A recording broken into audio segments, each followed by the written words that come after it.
Hello everyone, welcome to my presentation, Two-Phase Multitask Learning for Cyber Sickness Prediction and Adaptive Reduction. My name is A.M. Rizwan. I'm a PhD student at Kennesaw State University. So we all know what cyber sickness is. It's basically the discomfort we feel in immersive technology, similar to dizziness, nausea, eye strain, headache, etc. So there are a lot of cyber sickness measurement methods. We already know those like subjective based measurement method, SSQ, VRSQ, FMS, which can be measured during the simulation. And then there is objective based measurement techniques like physiological signals, eye tracking, etc. So there are a lot of machine learning approaches to measure cyber sickness using these subjective and objective based measurement techniques. So basically, we design a machine learning model, and they're using the subjective and objective based data, and then the machine learning model predicts cyber sickness, and then different reduction techniques are applied depending on those machine learning approaches, like threshold based and also like proportional. Let's say if predicted cyber sickness is 7, then 70% reduction is applied, something like that. So most of this prior work focuses on only predicting cyber sickness and apply rule-based reduction. So what's the problem?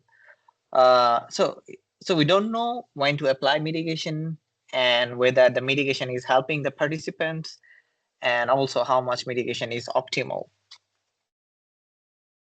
To solve this problem, we came up with a solution, which is detect, decide, and does based framework for adaptive cyber sickness mitigation, which is a cyber sickness management system.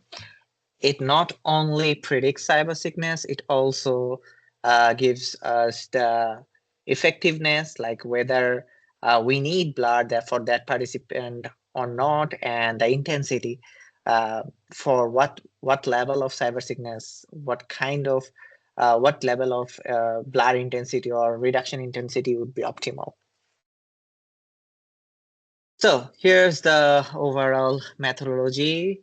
So first we pre-train the model on single task, and then we fine-tune the model on multitask. So which is basically we don't have a lot of data sets with multitask, like severity, blur classification, blur intensity, and blur effectiveness. So we train on the available data set with the FMS only. Then we transfer the weights for the multi-level data sets, and then we fine tune the model with that multi-level data set. So here are the data sets we use: Simulation 21 and MES we use for the pre-training part. As you can see that, and we use the blood data set for the fine tuning, which basically has three Y levels, or FMS, blur effectiveness, and blur intensity. So for the blur dataset, we have three different conditions here. No blur is NB, then dynamic blur is DB, and maximum blur is MB, which is basically um, I'll explain in the upcoming slide. And the pre-processing. So for the pre-processing, I have used data harmonization, extended 2K noise clipping, and then outlier removal. We use feature scaling and 3-second windowing. So for each of the participants, we have no blur condition, dynamic blur, and maximum blur condition. So from those conditions, we calculate the mean FMS, and that the minimum amount of FMS is in whichever condition, that's the effective condition for that participant. So you can see here in the table 1, for participant 1, the no blur is the most effective condition. For participant 2, it's dynamic blur, and for participant 4, it's maximum blur. And here you can see that the mean FMS for each of the participants. So here in the right side, you can see that blur effectiveness. So here, if the effective condition is no blur, then we don't apply any blur. So blur effectiveness is 0, and if it's dynamic blur or maximum blur, then blur effectiveness level is 1. So it's basically a binary level, blur effectiveness y2, 0 or 1. And then we have the blur intensity. So in case of no blur, we will not apply any blur, then the blur intensity is 0, even though you can see that for participant 1, the mean FMS is 6.48, but the blur intensity is 0.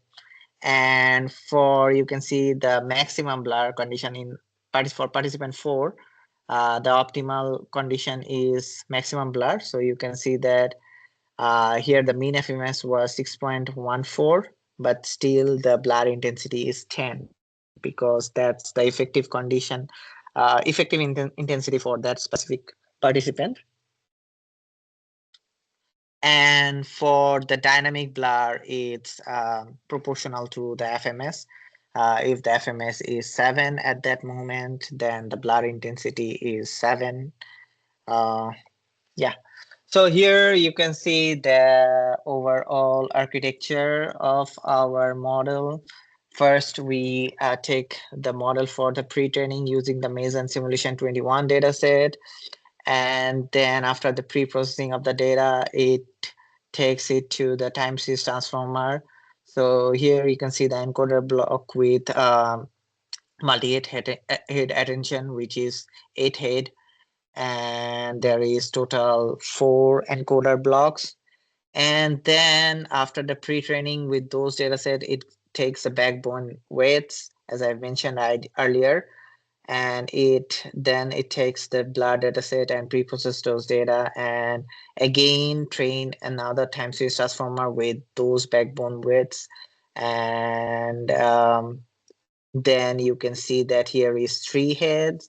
Y1 is FMS, Y2 blur effectiveness, and Y3 is blur intensity. So here we have tried 2 more models along with the time series transformer, which is DeepTC and TS Mamba, and all of them share the common backbone for pre-training and fine-tuning, and we have task-specific heads. And then the evaluation is set up for 10-fold block error cross validation. And we used MAE and R-square for regression task, which is Y1 and Y3, and classification matrix for Y2. And here we use for regression Harbor loss function and class weight cross entropy for the classification task. So here are the results, 2-phase architecture, after the pre-training phase. You can see that that time series transformer is the most accurate one. And in the table 3, you can see the overall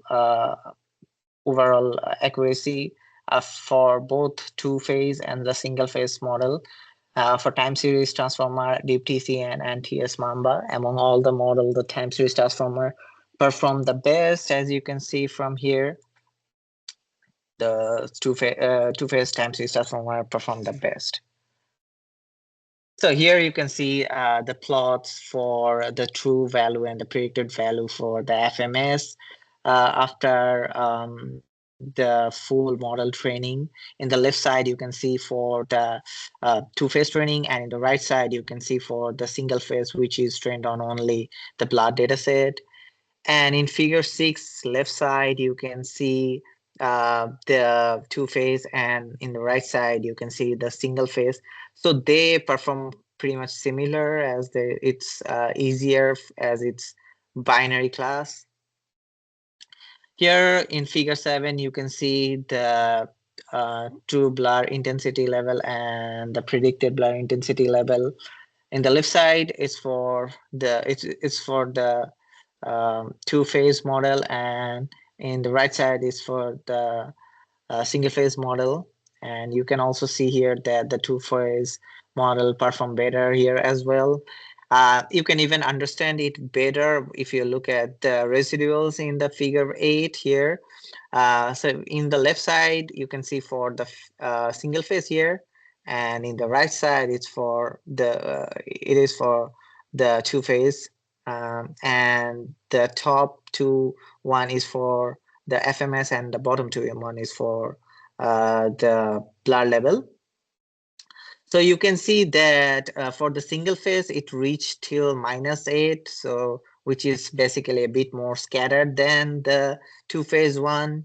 And also you can see that the two phase architecture is more closer and pretty close to 0 than the single phase one. So the limitation and the future work. So this model is not a tested real-time closed loop. So in the future, we can consider that, and more mitigation strategies can be explored, like field of view restriction, rest frame, and motion smoothing, maybe. So currently it has only 3 conditions: no blur, dynamic blur, and maximum blur. And we can also utilize reduced sensor setup, which is basically can be more widely accepted.